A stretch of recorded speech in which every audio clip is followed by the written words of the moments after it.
Hello my dear students, good morning. അപ്പോൾ എല്ലാവർക്കും സുഖമാണെന്ന് വിശ്വസിക്കുന്നു. ഇന്ന് നമ്മൾ NCERT ക്ലാസ് 10 പൊളിറ്റിക്കൽ സയൻസിലെ ഫസ്റ്റ് ചാപ്റ്റർ ആയിട്ടാണ് വന്നിരിക്കുന്നത്. സോ വളരെ ചെറിയൊരു ചാപ്റ്ററാണ്. നമുക്കൊരു 18-19ഓളം സ്ലൈഡ്സ് മാത്രമേ ഈ ഒരു ചാപ്റ്ററിൽ അവൈലബിൾ ആയിട്ടുള്ളൂ. അപ്പോൾ അതുകൊണ്ട് തന്നെ നമ്മൾ ഒരു 2 പാർട്ടിനകത്ത് ഈ ഒരു എൻറ്റയർ ചാപ്റ്റർ കംപ്ലീറ്റ് ചെയ്യാനാണ് ഉദ്ദേശിക്കുന്നത്. സോ നമ്മുടെ ഫസ്റ്റ് ചാപ്റ്റർ ഏതാണ്? Power sharing. സോ വളരെയധികം ഇമ്പോർട്ടൻ്റ് ആയിട്ടുള്ള, വളരെ ശരിക്കും പറഞ്ഞു കഴിഞ്ഞാൽ ഇവിടെ ഒരു ബെൽജിയം എന്ന് പറയുന്ന ഒരു രാജ്യത്തിൻ്റെയും അതേപോലെ തന്നെ ശ്രീലങ്കയിലെയും ഇങ്ങനെയാണ് ഈ ഒരു പവർ ഷെയറിംഗ് എന്ന് പറയുന്ന ഒരു കോൺസെപ്റ്റിനെ അവരെങ്ങനെയാണ് ഉൾക്കൊണ്ടിരിക്കുന്നത്, എങ്ങനെയാണ് അവർ അതിനൊരു സൊല്യൂഷൻ കണ്ടത് എന്നുള്ളതാണ് ഈ ഒരു ചാപ്റ്ററിനകത്ത് വരുന്നത്. അപ്പോൾ ചാനൽ ആദ്യമായിട്ട് കാണുന്നവരുണ്ടെങ്കിൽ ജസ്റ്റ് ഒന്ന് സബ്സ്ക്രൈബ് ചെയ്യുക, കൂട്ടത്തിൽ കാണുന്ന ബെല്ലൈക്കണം കൊണ്ട് ക്ലിക്ക് ചെയ്യുകയാണെന്നുണ്ടെങ്കിൽ ഇതുവരെ ഇനി നമ്മൾ ഈ ഒരു ടോപ്പിക്സുമായിട്ട് റിലേറ്റ് ചെയ്ത് നമ്മൾ പോസ്റ്റ് ചെയ്യുന്ന ക്ലാസ്സുകളെല്ലാം നിങ്ങൾക്ക് അധികം വൈകാണ്ട് തന്നെ കിട്ടുന്നതായിരിക്കും. അപ്പോൾ പവർ ഷെയറിംഗ് എന്ന് പറയുന്ന ചാപ്റ്ററിലേക്ക് നമ്മൾ മൂവ് ചെയ്യുന്നത്. പൊളിറ്റിക്കൽ സയൻസിലെ ഫസ്റ്റ് ചാപ്റ്റർ ആണിത്. അപ്പോൾ നമുക്ക് ആദ്യം തന്നെ ഇതിൻ്റെ ഒരു ഇൻട്രൊഡക്ടറി പാർട്ട് ജസ്റ്റ് ഒന്ന് നോക്കാം. ഓക്കെ, അപ്പോൾ എല്ലാവരും ടെക്സ്റ്റ് ബുക്ക് ഒക്കെ എടുത്തിരിക്കുക. അപ്പോൾ ഇതിൽ നമ്മൾ വളരെ കാര്യമായിട്ട് ചെയ്യേണ്ട കാര്യം എന്ന് പറയാനൊന്നുമില്ല. ടെക്സ്റ്റ് ബുക്ക് കയ്യിൽ എടുത്ത് വെച്ചിരിക്കുക. അപ്പോൾ അങ്ങനെയാണെന്നുണ്ടെങ്കിൽ ഇതിൽ കാണുന്ന സ്ലൈഡിൽ കാണുന്ന പോയിന്റ്സ് എന്ത് ചെയ്യുക, നിങ്ങളുടെ ടെക്സ്റ്റിലും കൂടി മാർക്ക് ചെയ്യണമെന്നുണ്ടെങ്കിൽ it could be better. Okay, so power sharing ഈ ഒരു ചാപ്റ്ററിന്റെ ഒരു ഇൻട്രൊഡക്ടറി പാർട്ടാണ് നമ്മൾ ആദ്യം നോക്കുന്നത്. So an intelligent sharing of power among legislature, executive and judiciary is very important to design of democracy. Okay, ഒരു ഡെമോക്രസി നമുക്ക് ഡിസൈൻ ചെയ്ത് എടുക്കണം എന്നുണ്ടെങ്കിൽ എന്ത് വേണം? ഈ പറയുന്ന പവർ ഷെയറിംഗ് എന്നുള്ളത് വളരെയധികം ഇമ്പോർട്ടൻ്റ് ആണ്. ആ പവർ ഷെയറിംഗ് എങ്ങനെയുള്ളതാവണം എന്നുള്ളത് ചോദിക്കുകയാണെന്നുണ്ടെങ്കിൽ ശരിക്കും പറഞ്ഞു കഴിഞ്ഞാൽ ഒരു ഇന്റലിജന്റ് ആയിട്ടുള്ള ഒരു പവർ ഷെയറിംഗ് വേണം. അത് ഏതൊക്കെ? ഡിഫറെന്റ് ഓർഗൻസ് ഓഫ് ദ ഗവൺമെന്റിനകത്ത്. ആ different organs of the government എന്ന് പറയുന്നത് ലെജിസ്ലേച്ചർ ഉണ്ട്, എക്സിക്യൂട്ടീവ് ഉണ്ട്, ജുഡീഷ്യറി ഉണ്ട്. ശരിക്കും പറഞ്ഞു കഴിഞ്ഞാൽ ഒരു ഡെമോക്രസിയെ തന്നെ ആ ഒരു ശക്തിയുള്ളതാക്കി മാറ്റുന്നത് ഈ പറയുന്ന പവർ ഷെയറിംഗ് എന്ന് പറയുന്ന ഒരു കോൺസെപ്റ്റ് ആണ്. പവർ എന്ന് പറയുന്നത് കുറച്ച് ആളുകളുടെ കയ്യിൽ മാത്രം നിൽക്കാതെ ഒരുപാട് ആളുകളിലേക്ക് അത് ഷെയർ ചെയ്യപ്പെടുമ്പോഴാണ് ഈ ഡെമോക്രസിക്ക് ഒരു പവർ ഉണ്ടായി മാറുന്നത്. Two stories from Belgium and Sri Lanka reflects about how democracies handle demands for power sharing. ഇവിടെ നമ്മൾ 2 സ്റ്റോറീസ് ആണ് ഡിസ്കസ് ചെയ്യുന്നത്, ബെൽജിയം റിലേറ്റഡ് ആയിട്ടും ശ്രീലങ്ക റിലേറ്റഡ് ആയിട്ടും. അവരെങ്ങനെയാണ് ഈ ഒരു പവർ ഷെയറിംഗ് എന്ന് പറയുന്ന ഒരു ഡിമാൻഡിനെ എങ്ങനെയാണ് അവർ ഹാൻഡിൽ ചെയ്യണത് എന്നുള്ളതാണ് നമ്മൾ നോക്കുന്നത്. So we are also going to discuss about the needs and various forms of power sharing in a democracy. ആ ഒരു ഡെമോക്രസിയിലുള്ള different forms of power sharing ഏതൊക്കെയാണ് എന്നുള്ളതും നമ്മൾ ഈ ഒരു ചാപ്റ്ററിനകത്ത് പഠിക്കുന്നതായിരിക്കും. ഓക്കെ, അപ്പൊ നമുക്ക് ആദ്യം തന്നെ നോക്കാം ബെൽജിയത്തിന്റെ കേസ്. ഓക്കെ, ബെൽജിയം എന്ന് പറയുന്നത് it is A small European country. Okay, ഇതൊരു ചെറിയ യൂറോപ്യൻ കൺട്രിയാണ്. ഇനി നമ്മൾ ഈ ഒരു കൺട്രിയെ നമ്മുടെ രാജ്യത്തുള്ള ഹരിയാന എന്ന് പറയുന്ന ഒരു സ്റ്റേറ്റുമായിട്ട് കമ്പയർ ചെയ്യുകയാണെങ്കിൽ ഹരിയാനയുടെ പോപ്പുലേഷന്റെ പകുതി മാത്രമേ എവിടെയുള്ളൂ? ഈ പറയുന്ന ബെൽജിയത്തിലുള്ളൂ. ഓക്കെ, അപ്പൊ ബെൽജിയത്തിലെ പോപ്പുലേഷൻ പറയുന്നുണ്ട് എത്രയാണ്? ഏകദേശം നിയർലി എന്താ പറയാ 1 crore ആണ് എന്നൊക്കെ പറയുന്നുണ്ട്. അപ്പൊ ഹരിയാനയിലെ പോപ്പുലേഷൻ എന്തായിരിക്കും? 2 crore ആയിരിക്കും അല്ലെ? അപ്പൊ ശരിക്കും പറഞ്ഞു കഴിഞ്ഞാൽ നമ്മൾ ഹരിയാന നമ്മുടെ ഇന്ത്യക്കകത്തുള്ള ഒരു സ്റ്റേറ്റിലെ പോപ്പുലേഷനുമായിട്ട് ബെൽജിയത്തിലെ പോപ്പുലേഷൻ നമ്മൾ കമ്പയർ ചെയ്യുകയാണെന്നുണ്ടെങ്കിൽ ഹരിയാനയുടെ പോപ്പുലേഷനിലെ പകുതി മാത്രമേ എവിടെ വരുന്നുള്ളൂ? ബെൽജിയത്തിൽ വരുന്നുള്ളൂ. അപ്പൊ ബെൽജിയം എന്ന് പറയുന്നത് ഒരു കുഞ്ഞു യൂറോപ്യൻ കൺട്രിയാണ്. ഇതിന് ബോർഡേഴ്സ് 4 ഭാഗത്തുണ്ട്. എവിടേക്കാണ്? ഫ്രാൻസിൽ വരുന്നുണ്ട്, നെതർലാൻഡിൽ വരുന്നുണ്ട്, ജർമ്മനിയിൽ വരുന്നുണ്ട്, ലക്സംബർഗിൽ വരുന്നുണ്ട്. അപ്പൊ ഈ 4 ഭാഗത്തും എന്ത് വരുന്നുണ്ട്? ഈ പറയുന്ന ബെൽജിയത്തിന് ബോർഡർ വരുന്നുണ്ട്.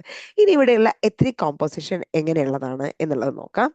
59% lives in the Flemish region and speaks Dutch language. Okay, so Flemish regionിലാണ് 59% ആളുകളും താമസിക്കുന്നത്. ഫ്ലെമിഷ് റീജിയനിലാണ്, പക്ഷെ അവർ സംസാരിക്കുന്ന ഭാഷ ഏതാണ്? ഡച്ച് ലാംഗ്വേജ് ആണ്. ഇനി ഒരു 40%ലേക്ക് എടുക്കുകയാണെന്നുണ്ടെങ്കിൽ 40% താമസിക്കുന്നത് വലോണിയ റീജിയനിലാണ്. അവർ സംസാരിക്കുന്ന ഭാഷ ഫ്രഞ്ച് ആണ്. റിമൈനിങ് 1% ആളുകൾ ആരാണ്? ബെൽജിയൻസ് ആണ്. അവര് സംസാരിക്കുന്ന ഭാഷ എന്ന് പറയുന്നത് ജർമ്മൻ ആണ്. ഓക്കെ, അപ്പൊ ഈ ഒരു എത്തനിക് കോമ്പോസിഷൻ ഉറപ്പായിട്ടും എല്ലാവരും പഠിച്ചിരിക്കണം. ബിക്കോസ് നമുക്കൊരു കമ്പാരിറ്റീവ് സ്റ്റഡി എന്നുള്ള രീതിയിൽ നമ്മൾ നോക്കുകയാണെന്നുണ്ടെങ്കിൽ ഈ ഒരു ബെൽജിയത്തിന്റെ ഈ ഒരു എത്തനിക് കോമ്പോസിഷൻ എന്ന് പറയുന്നത് വളരെയധികം ഇമ്പോർട്ടന്റ് ആണ്. അപ്പൊ നമ്മൾ ഈ ഒരു സ്ലൈഡിനകത്ത് മൊത്തം 4 പോയിന്റാണ് പഠിച്ചത്. ബെൽജിയം എന്ന് പറയുന്ന ഒരു ചെറിയ യൂറോപ്യൻ കൺട്രിയാണ്. ഇതിന് 4 ബോർഡേഴ്സ് ഉണ്ട്: France, Netherland, Germany, Luxembourg. Okay, ഇനി ഇവിടുത്തെ എത്തനിക് കോമ്പോസിഷൻ 3 വെറൈറ്റിയിൽ നമ്മൾ പഠിച്ചു. സോ 59% ഫ്ലെമിഷ് റീജിയനിൽ ഡച്ച് സംസാരിക്കുന്നു, 40% വലോണിയ റീജിയനിൽ സ്പീക്സ് ഫ്രഞ്ച്, ആൻഡ് 1% എന്താണ്? ബെൽജിയൻസ് ആണ്. അവർ സംസാരിക്കുന്ന ഭാഷ എന്ന് പറയുന്നത് ജർമ്മൻ ആണ്.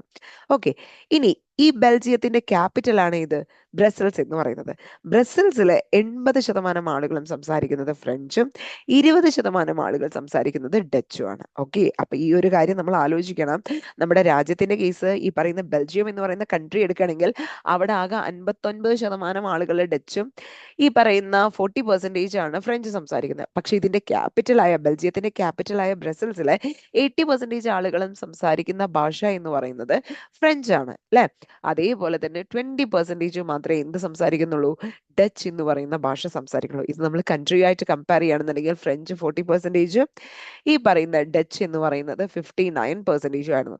അപ്പോൾ നമ്മുടെ കൺട്രിയിലെ മെജോറിറ്റി ആയിരുന്നത് ക്യാപിറ്റലിൽ മൈനോറിറ്റി ആയി മാറി. കൺട്രിയിലെ മെജോറിറ്റി എന്ന് പറയുന്നത് ഡച്ച് ആയിരുന്നു, 59% ആയിരുന്നു. പക്ഷെ അത് ക്യാപിറ്റലിലേക്ക് എത്തുന്ന സമയത്ത് എത്രയായി, അത് മൈനോറിറ്റി ആയി മാറി. കാരണം ആകെ 20% ഉള്ളൂ. ഇനി അതേപോലെ തന്നെ ഏതാണോ കൺട്രിയിലെ മൈനോറിറ്റി, അതായത് 40% ആളുകളാണ് ഫ്രഞ്ച് സംസാരിച്ചത്, പക്ഷെ അതൊരു ക്യാപിറ്റൽ സിറ്റിയിലേക്ക് എത്തിയപ്പോൾ 80% ആളുകൾ സംസാരിക്കുന്നത് എന്താണ്, ഫ്രഞ്ച് ആണ്. Okay, the minority French speaking community was relatively rich and powerful. I'm really sorry. അപ്പൊ 40% സംസാരിക്കുന്ന ഫ്രഞ്ച് സംസാരിക്കുന്നവര് എങ്ങനെയാണ്, അവര് റിച്ച് ആണ്, അതേപോലെ തന്നെ പവർഫുള്ളും ആണ്. It was resented by Dutch speaking community. പക്ഷെ ഇത് ഡച്ചുകാർക്ക് അത്ര അങ്ങട് ഇഷ്ടമായില്ല. കാരണം എന്താ, ഡച്ച് ആണ് കൺട്രിയിലെ മെജോറിറ്റി, 59% വരുന്നുണ്ട്. അപ്പൊ അതുകൊണ്ട് തന്നെ ഇവര് ഈ പറയുന്ന ഫ്രഞ്ചുകാര് റിച്ചും പവർഫുള്ളും ആവുന്നത് ഡച്ചുകാർക്ക് അങ്ങോട്ട് ഉൾക്കൊള്ളാൻ കഴിഞ്ഞില്ല. This led to tensions between the two communities during the 1950s and 1960s. Okay, 1950സിലും 60സിനും ഇടയിൽ ഇവർ തമ്മിൽ ഒരു പ്രശ്നം ഉണ്ടാവാൻ ഈ ഒരു കാര്യം തന്നെ കാരണമായി. ഓക്കെ, ഇനി ബെൽജിയൻ ലീഡേഴ്സ് എന്ത് ചെയ്തു, recognise the existence of regional differences and cultural diversities and amended the constitution 4 times. Okay,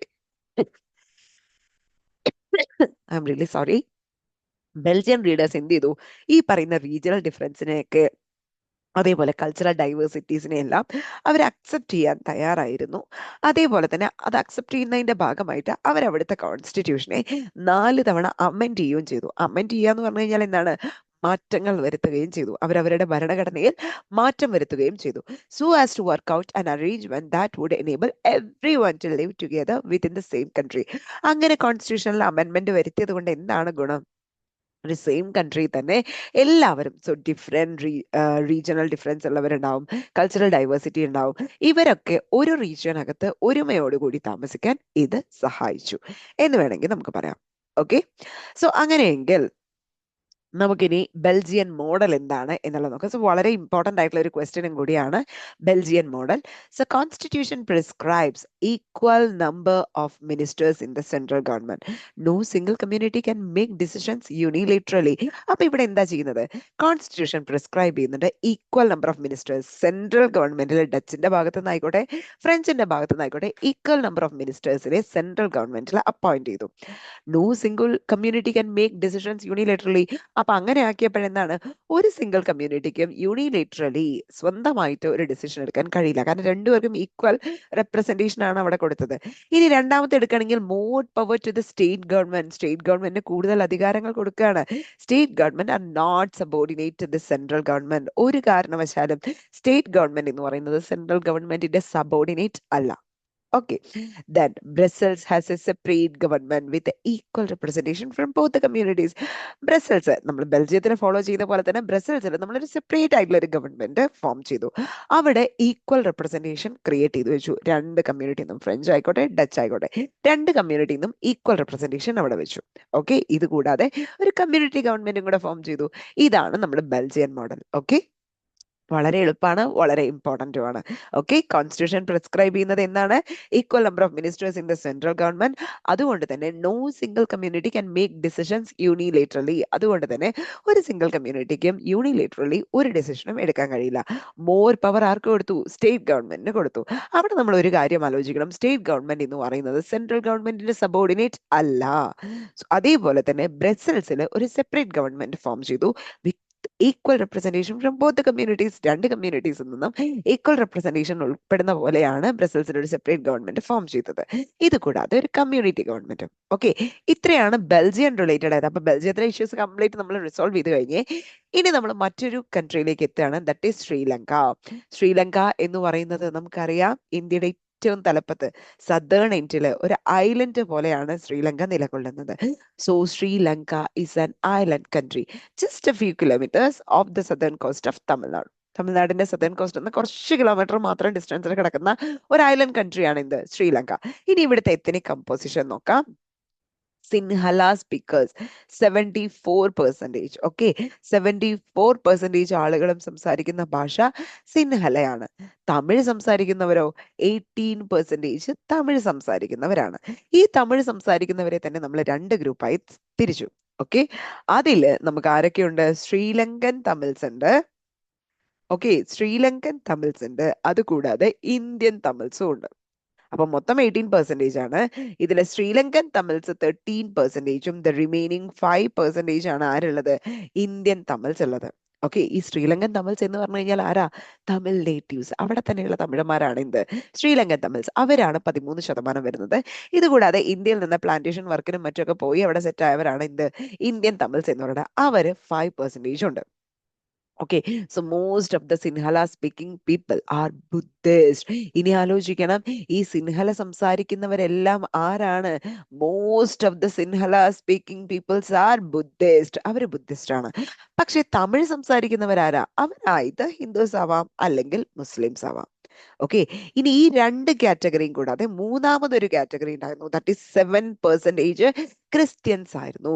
ഹുവർ both Tamil and സിൻഹല. അവരെന്ന് പറയുന്നത്, ഈ പറയുന്ന ക്രിസ്ത്യൻസ് എന്ന് പറയുന്ന 7%, അവർ തമിഴ് സംസാരിക്കുന്നവരും ഉണ്ട്, സിൻഹല സംസാരിക്കുന്നവരും ഉണ്ട്. ഇതാണ് ശ്രീലങ്കയുടെ ഒരു ഇൻട്രോ അല്ലെങ്കിൽ എത്നിക് കോമ്പോസിഷൻ എന്ന് പറയുന്നത്. അപ്പൊ ശ്രീലങ്ക ഒരു ഐലൻഡ് കൺട്രി ആണ്. സോ അവിടെ സിൻഹല സ്പീക്കേഴ്സ് 74% ഉണ്ട്, തമിഴ് സ്പീക്കേഴ്സ് 18% ഉണ്ട്. ഈ തമിഴ് സ്പീക്കേഴ്സിൽ തന്നെ രണ്ട് കാറ്റഗറി ഉണ്ട്. ശ്രീലങ്കൻ തമിഴ്സും ഉണ്ട്, ഇന്ത്യൻ തമിഴ്സും ഉണ്ട്.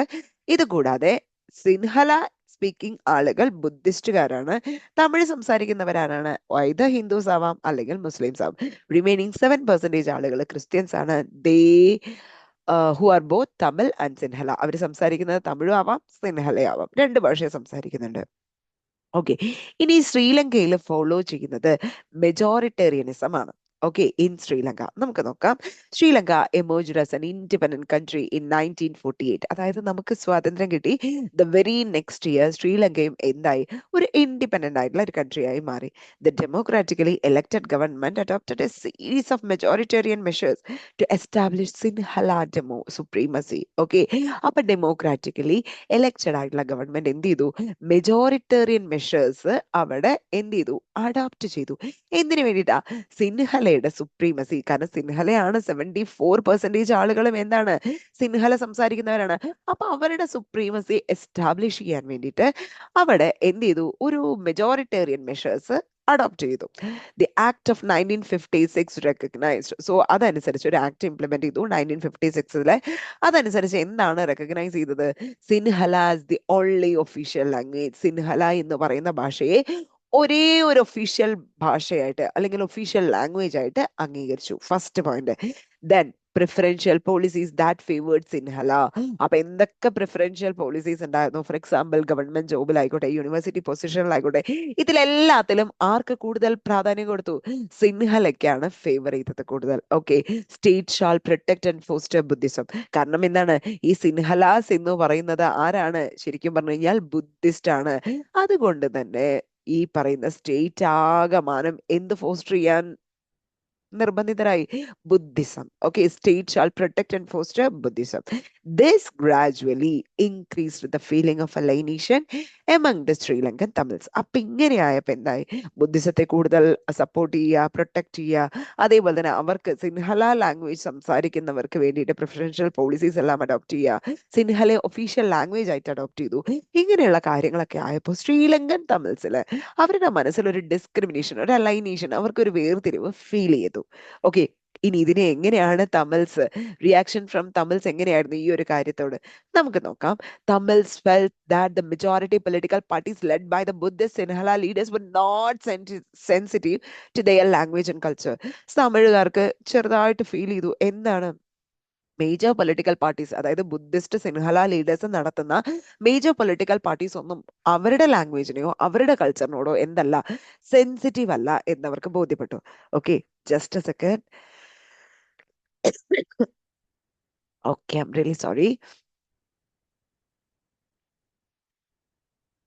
The government policies denied them equal political rights, discriminated against them in getting jobs and other opportunities, and ignored their interest. Okay, അപ്പൊ എന്തൊക്കെ ഗവൺമെന്റ് പോളിസീസ് ഇംപ്ലിമെന്റ് ചെയ്യുന്നുണ്ടോ അതെല്ലാം അവർക്ക് എന്തെല്ലാം നിഷേധിക്കപ്പെട്ടു? ഈക്വൽ പൊളിറ്റിക്കൽ റൈറ്റ് നിഷേധിക്കപ്പെട്ടു. അവരെ ശരിക്കും പറഞ്ഞാൽ നല്ലൊരു ജോലി കിട്ടുന്നതിൽ നിന്നോ നല്ലൊരു ഓപ്പർച്യൂണിറ്റി അവർക്ക് കിട്ടുന്നതിൽ നിന്നോ അതേപോലെ തന്നെ അവരുടെ താല്പര്യങ്ങളെല്ലാം ഇഗ്നോർ ചെയ്യുകയാണ് ചെയ്തത്, വകവെക്കാതിരിക്കുകയാണ് ചെയ്തത്. അപ്പൊ ഇതിന്റെ ഭാഗമായിട്ട് എന്തുണ്ടാവും? As a result the relation between Sinhala and the Tamil community strained over time. അവർ തമ്മിലുള്ള ഇഷ്യൂ, അപ്പൊ അവർ തമ്മിലുള്ള ഒരു ബന്ധം എന്താണ്, കൂടുതൽ മോശമായി മാറി എന്ന് വേണമെങ്കിൽ നമുക്ക് പറയാം. Okay, the Sri Lankan Tamils launched parties and struggles for the recognition of Tamil as an official language, regional autonomy, equality of opportunity in securing jobs and education. Okay, അപ്പൊ ശ്രീലങ്കൻ തമിഴ്സ് എന്ത് ചെയ്തു? അവർ അവരുടേതായിട്ടുള്ള പാർട്ടികളൊക്കെ ലോഞ്ച് ചെയ്തു. എന്നിട്ട് അവരൊരു പോരാട്ടത്തിന് ഇറങ്ങി തിരിച്ചു. എന്തിനു വേണ്ടിയിട്ടാണ്? So recognition of Tamil as an official language. അവരുടെ ആദ്യത്തെ ഡിമാൻഡ് എന്ന് പറയുന്നത് തമിഴിനെ ഒരു ഒഫീഷ്യൽ ലാംഗ്വേജ് ആയിട്ട് എന്ത് ചെയ്യണം, അംഗീകരിക്കണം. രണ്ടാമത്തത് റീജിയണൽ ഓട്ടോണമി, എന്നാണ് അവർ താമസിക്കുന്ന റീജിയനിൽ അവർക്ക് പൂർണ്ണ അധികാരം വേണം. മൂന്നാമത്തത് equality of opportunity in securing education and job. Education കിട്ടുന്ന കാര്യത്തിലും ജോബ് കിട്ടുന്ന കാര്യത്തിലും ഈക്വൽ ഓപ്പർച്യൂണിറ്റീസ് അവർക്ക് പ്രൊവൈഡ് ചെയ്യണം. ഈ മൂന്ന് കാര്യങ്ങൾക്ക് വേണ്ടിയിട്ടാണ് അവർ പാർട്ടി ഫോം ചെയ്തതും അതേപോലെ സ്ട്രഗിൾസ് നടത്തിയതും എല്ലാം. Okay, but their demands were repeatedly denied. പക്ഷെ ഇവർ പലതവണ ഇത് ആവശ്യപ്പെട്ടെങ്കിലും അവരുടെ ഡിമാൻഡ് എല്ലാം എന്താണ്, റിപ്പീറ്റഡ് ആയിട്ട് തള്ളിക്കളയുക ചെയ്തത്, നടപ്പില്ല എന്ന് പറഞ്ഞിട്ട്. ഓക്കെ, അപ്പൊ ചുമ്മാരിക്കോ? ഇല്ല. ഇനി എങ്ങനെയാണ് നമ്മുടെ തമിഴുകാർ റിയാക്ട് ചെയ്യണം നോക്കാം. ബൈ 1980s ആയപ്പോൾ several political organisations were formed demanding an independent Tamil Eelam. അപ്പോൾ ഒരുപാട് പൊളിറ്റിക്കൽ ഓർഗനൈസേഷൻസ് ഫോം ചെയ്തു. അവരെല്ലാം ആവശ്യപ്പെട്ടത് ഒന്നേ ഉള്ളൂ, ഇൻഡിപെൻഡന്റ് ആയിട്ടുള്ള സ്വതന്ത്രമായിട്ടുള്ള ഒരു തമിഴ് ഈലം വേണം, അല്ലെങ്കിൽ ഒരു തമിഴ് സ്റ്റേറ്റ് വേണം in northern and eastern parts of Sri Lanka. ശ്രീലങ്കയുടെ നോർത്ത് ആൻഡ് ഈസ്റ്റേൺ പാർട്സിലെ ഒരു ഇൻഡിപെൻഡന്റ് ആയിട്ടുള്ള ഒരു തമിഴ് ഈലം വേണം എന്ന് പറഞ്ഞുകൊണ്ട് ഒരുപാട് പൊളിറ്റിക്കൽ ഓർഗനൈസേഷൻസ് ഫോം ചെയ്തു 1980s. അപ്പൊ ഇങ്ങനെ ഒരു പോരാട്ടം ഉണ്ടാകുമ്പോൾ ഓട്ടോമാറ്റിക് ആയിട്ട് എന്തുണ്ടാവും, അതൊരു വാറിലേക്ക് കൊണ്ട് ചെന്നെത്തിക്കുക, that is civil war. Okay, so ആ സിവിൽ വാറിന്റെ ഇമ്പാക്ട് എന്താണ് എന്നുള്ളത് നോക്കാം. The distrust between two communities turned into a widespread conflict. ഈ രണ്ട് കമ്മ്യൂണിറ്റീസ് തമ്മിലുള്ള ഡിസ്ട്രസ്റ്റ്, വിശ്വാസമില്ലായ്മ കൊണ്ട് ചെന്നെത്തിക്കുന്നത് ഒരു വലിയൊരു കോൺഫ്ലിക്റ്റിലേക്കാണ്. It soon turned into a civil war. ഇത് മെല്ലെ കണ്ട് അത് എന്തായി മാറി, ഒരു സിവിൽ വാർ ആയിട്ട് മാറി. As a result thousands of people of both the communities have been killed. അങ്ങനെ ആയിരക്കണക്കിന് ആളുകൾ രണ്ട് ഭാഗത്ത് നിന്നും കൊല്ലപ്പെട്ടു, സിൻഹലയുടെ ഭാഗത്ത് നിന്നും തമിഴിന്റെ ഭാഗത്ത് നിന്നും. അപ്പൊ നമ്മൾ നോക്കിക്കേ, ഒരു യുദ്ധം നടന്നു കഴിഞ്ഞാൽ ജയിച്ച രാഷ്ട്രങ്ങളുടെ ഭാഗത്ത് നിന്ന് ഒരാളും മരിക്കില്ല എന്നൊന്നും പറയാൻ പറ്റില്ല. ആ യുദ്ധത്തിൽ വൺസ് വിൻ ചെയ്തത് ആര്, സക്സീഡ് ചെയ്തത് ആര് എന്നേ നമുക്ക് പറയാൻ സാധിക്കൂ. പക്ഷെ രണ്ട് ഭാഗത്തും, ജയിച്ച രാഷ്ട്രങ്ങളുടെ ഭാഗത്തും തോറ്റ രാഷ്ട്രങ്ങളുടെ ഭാഗത്തും എന്തുണ്ടാവും, നാശനഷ്ടങ്ങളും ജീവനും എല്ലാം പൊലിയേണ്ടി വരുന്നുണ്ട് അല്ലെ. Many families were forced to leave the country as refugees. ഒരുപാട് ഫാമിലീസ് അഭയാർത്ഥികളായിട്ട് മറ്റു രാജ്യങ്ങളിലേക്ക് നാടുവിടേണ്ടി വന്നു. Many more loss their livelihood. അവരുടെ ഉപജീവന മാർഗം തന്നെ നഷ്ടപ്പെടുകയുണ്ടായി. Okay, the civil war has caused a terrible setback to the social, cultural and economic life of the country. അങ്ങനെ സിവിൽ വാർ എന്തുണ്ടാക്കി, social cultural economic life of the കൺട്രിക്ക് വലിയൊരു set back തന്നെ, ഒരു തിരിച്ചുവരവ് തന്നെ ഉണ്ടാക്കിയെടുത്ത്. ഇനി ബെൽജിയത്തിന്റെ കേസ് എടുക്കുകയാണെങ്കിൽ ബെൽജിയത്തിൽ ശരിക്കും പറഞ്ഞാൽ ശ്രീലങ്കയും ബെൽജിയം തമ്മിൽ ഒരു കമ്പാരിറ്റീവ് സ്റ്റഡി നടത്തുകയാണെങ്കിൽ ബെൽജിയത്തിൽ വലിയ സ്മൂത്ത് ആയിട്ട് കൺട്രിയുടെ യൂണിറ്റി നിലനിർത്തിക്കൊണ്ടാണ് മുന്നോട്ട് പോയത്. പക്ഷെ ശ്രീലങ്കയിൽ അങ്ങനെയല്ല. അവിടെ മെജോറിറ്റേറിയനിസം എന്ന് പറയുന്ന ഒരു പോളിസി അഡോപ്റ്റ് ചെയ്തത് കൊണ്ട് ദേ ഫേസ്, തമിഴ് ആളുകൾക്ക് എന്ത് ഫേസ് ചെയ്യണമെന്നോ, ഒരു discrimination. They faced some sort of alienation, right? So അപ്പൊ ബെൽജിയത്തിൽ the leaders have realized that the unity of the country is possible only by respecting the feelings of and interest of different communities and region. ബെൽജിയത്തിലെ leaders ലീഡേഴ്സിന് മനസ്സിലാക്കി ഈ പറയുന്ന രാജ്യത്തിന്റെ unity നിലനിർത്തണമെങ്കിൽ എന്ത് വേണം, ഈ പറയുന്ന ഡിഫറെന്റ് കമ്മ്യൂണിറ്റീസിന്റെയും ഡിഫറെന്റ് റീജിയൻസിന്റെയും ഫീലിങ്സും ഇൻട്രസ്റ്റും എല്ലാം റെസ്പെക്ട് ചെയ്യണം. എന്നാൽ മാത്രമേ രാജ്യത്തിന്റെ യൂണിറ്റി നിലനിർത്താൻ കഴിയൂ എന്ന് ആർക്ക് ബോധ്യം ഉണ്ടായിരുന്നു? ഈ പറയുന്ന ബെൽജിയത്തിലെ ലീഡേഴ്സിന് ബോധ്യം ഉണ്ടായിരുന്നു. Such a realisation resulted in mutually acceptable arrangement. അത്തരത്തിലുള്ള ഒരു പവർ ഷെയറിംഗ് എന്ന് പറയുന്ന ഒരു അറേഞ്ച്മെന്റിലേക്കാണ് ഇത് കൊണ്ടുചെന്ന് എത്തിക്കുന്നത്. പക്ഷേ ശ്രീലങ്കയിലോ? But Sri Lankan example shows us that if a majority community wants to force its dominance over others, എന്ത് സംഭവിക്കും?